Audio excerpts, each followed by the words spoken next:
Assalamualaikum warahmatullahi wabarakatuh. Pada kesempatan kali ini di mata kuliah Ekonomi Mikro Islam yang diampu oleh dosen Bapak Muhammad Asbi SHI ME, kami dari kelompok 10 akan mempresentasikan PPT kami yang bertemakan persaingan monopoli dan oligopoli. Sebelum itu, perkenalkan terlebih dahulu anggota daripada kelompok kami, yaitu ada saya sendiri, yaitu Muhammad Nur Fauzi Rida, kemudian ada Musdalifah, selanjutnya ada Nurjana, dan yang terakhir Fahri Dwi Dirgantoro. Langsung saja kami mulai presentasinya. Terima kasih. A. Monopoli. Monopoli dalam perspektif ekonomi Islam memiliki pengertian yang berbeda dengan monopoli dalam perspektif ekonomi konvensional. Dalam perspektif ekonomi Islam, secara etimologi, monopoli atau ihtikar berasal dari kata al-hukr yang artinya al-zulm wa al-isa'ah al-mu'asyarah, yaitu berbuat aniaya atau sewenang-wenang. Monopoli dalam artian harfiah boleh-boleh saja, akan tetapi siapapun dia tidak boleh melakukan ihtikar.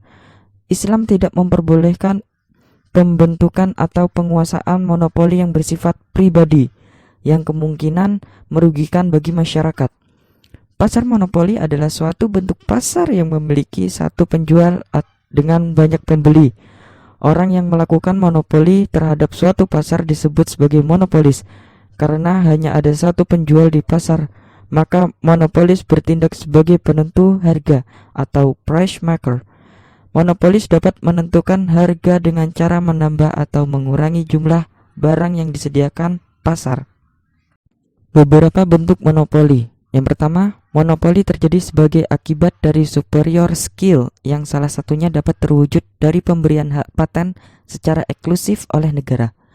Kedua, monopoli terjadi karena amanah Undang-Undang Dasar Republik Indonesia tahun 1945 pasal 33 menghendaki negara untuk menguasai bumi dan air berikut kekayaan alam yang terkandung di dalamnya serta cabang-cabang produksi yang menguasai hajat hidup orang banyak yang termaktub dalam pasal 51 UU nomor tahun 1999. Monopoli karena historical accident dikatakan demikian, monopoli terjadi secara alamiah, tidak sengaja dan berlangsung karena proses alamiah.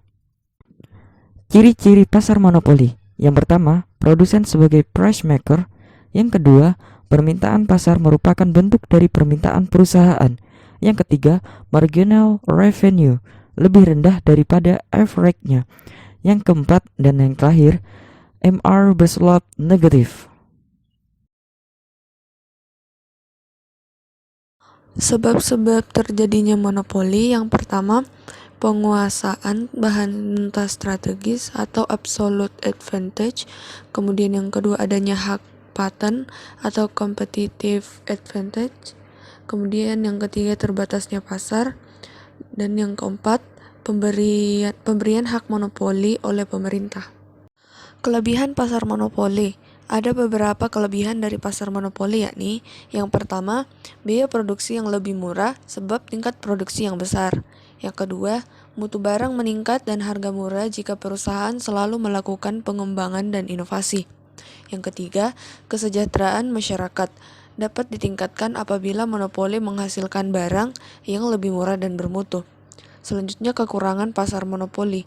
Ada beberapa kekurangan dari pasar monopoli, yakni yang pertama, hanya ada satu pihak yang diuntungkan. Yang kedua, produsen atau penjual bebas menentukan keuntungan yang besar.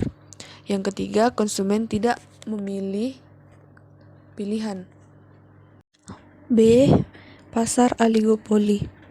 Pasar oligopoli adalah suatu bentuk pasar persaingan tidak sempurna di mana penawaran satu jenis barang dikuasai oleh beberapa perusahaan.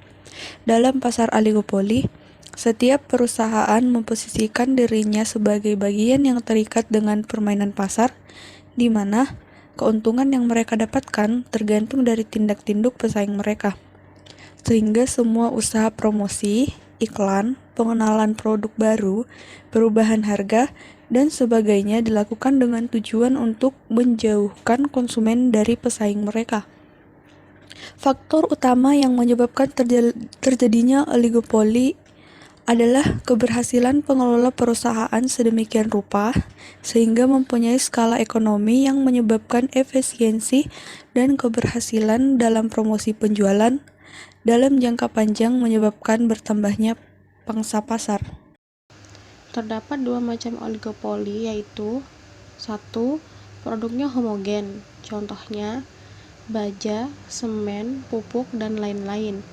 Yang kedua, terdapat diferensiasi produk, contohnya otomotif, rokok, dan lain-lain. Tindakan dilakukan oleh seorang produsen akan langsung ditanggapi oleh produsen yang lain. Pasar oligopoli dapat dibedakan menjadi dua jenis, yaitu pasar oligopoli murni atau pure oligopoli. Ini merupakan praktek oligopoli di mana barang yang diperdagangkan merupakan barang yang bersifat identik. Misalnya, praktek oligopoli pada produk air mineral dalam kemasan atau semen. Pasar oligopoli dengan pembedaan atau differentiated oligopoli. Pasar ini merupakan suatu bentuk praktek oligopoli di mana barang yang diperdagangkan dapat dibedakan. Misalnya, pasar sepeda motor di Indonesia yang dikuasai oleh beberapa merek terkenal seperti Honda, Yamaha, dan Suzuki. Selanjutnya ada oligopoli non-kolusif.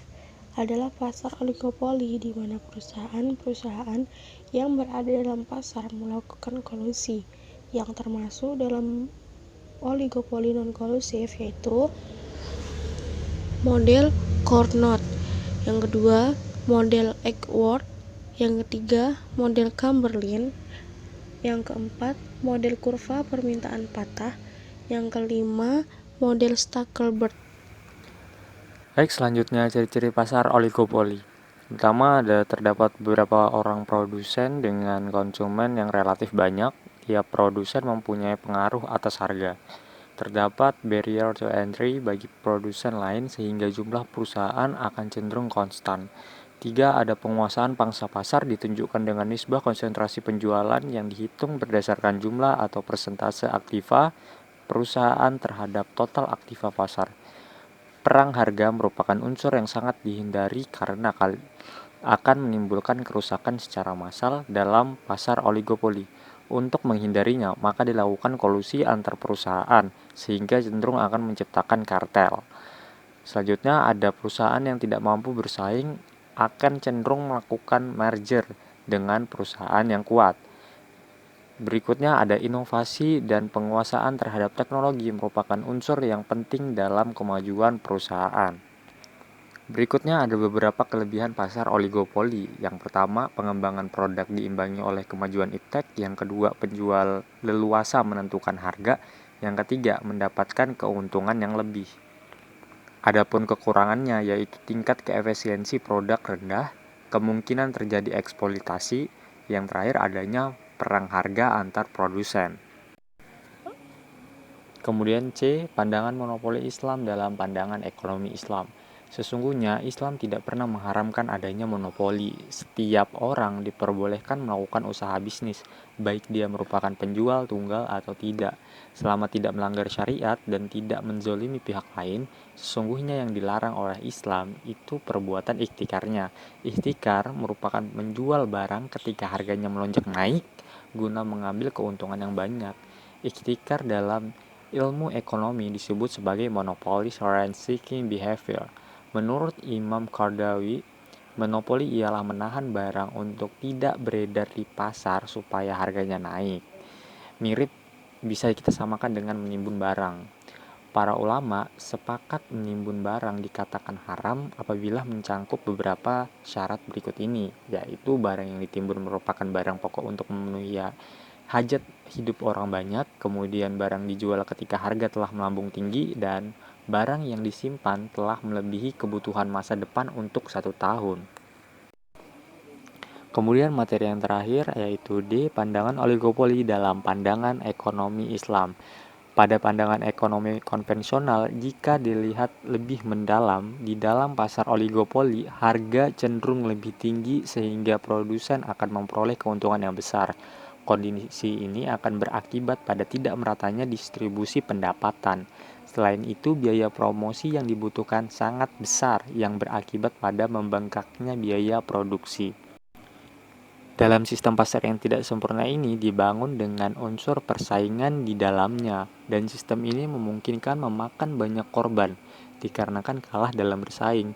Maka dari itu, kehidupan ekonomi saat ini dipandang sebagai suatu arena persaingan yang bebas, yang mana dalam sistem tersebut menjamin bahwa siapa yang kuat dia yang menang.